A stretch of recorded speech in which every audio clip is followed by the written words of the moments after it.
Salam, hörmətli izləyicilər. Bugünkü dərsimizin mövzusu yanma istiliyi barəsində olacaq.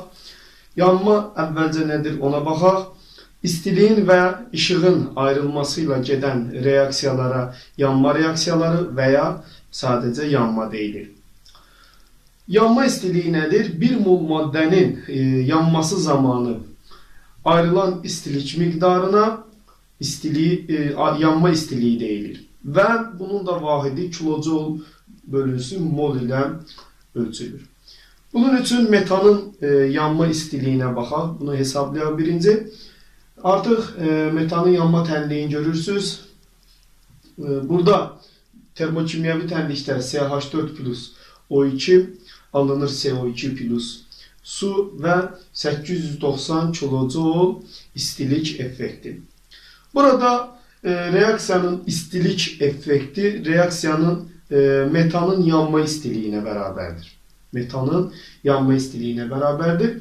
Yəni ki, metanın yanma istiliyi bərabərdir 890 kilojoul bölünsün mol. Nəyə görə? Çünki artıq reaksiyanın tənliyində görürük ki, əvvəlcədən görürük ki, 1 mol metan yanıb və 890 kilojoul istilik ayrılıb. Yəni ki, belə reaksiyalarda yanma istiliyi, daha doğrusu istilik effekti yanma istiliyinə bərabər olur.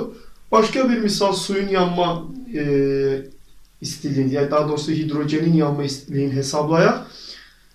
Burada görürük ki, 2 mol hidrogen plus oksigen alınıb 2 mol su və 572 kilojoul istilik ayrılıb. Burada demək, tənliyə əsasən hidrogenin yanma istiliyini hesablayaq. Görürük ki, başlanğıcda 2 mol hidrogeni reaksiyaya girib, yəni 2 mol hidrogen yandıqda 572 kilojoul istilik ayrılıb. 1 mol hidrogen yandıqda neçə kilojoul bölünsün mol istilik əmələ gəlir. Yəni ki, yanma istiliyi nə qədərdir? Buradan da tənasüb alınır. Yəni ki, x-i də tapırıq. X bərabərdir 572 bölünsün 2. Buradan da 286 kilojoul bölünsün mol çıxır. Yəni ki, hidrogenin bu tənliyə əsasən yanma istiliyi 286 kilojoul bölünsün moldur.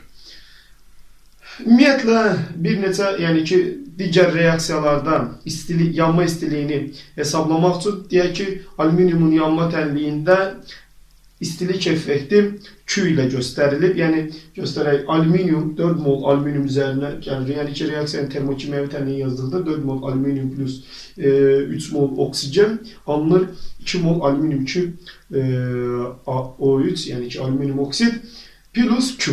Deyək ki, istilik effekti Q ilə göstərilib. Alüminiumun yanma istiliyi nəyə bərabərdir? Artıq görürük ki, alüminiumun əmsalında 4 var. Yəni ki, 4 mol alüminium yandıqda Q qədər istiliyi ayrılıb. 1 mol olanda nə qədər olar? Yanma istiliyi də 1 mola görə olduğuna görə 1 mol alüminiumun da yanma istiliyi Q bölünsün 4 olar. Və həmçinin maddələrin istilik törətmə qabiliyyəti var. Bu nəyə deyilir? 1 kiloqram yanacaq yandırıldıqda ayrılan istilik miqdarına həmin maddənin istilik törətmə qabiliyyəti deyilir. Bugünkü dərsimiz bu qədər. Gələn videolarımızda görüşənədək.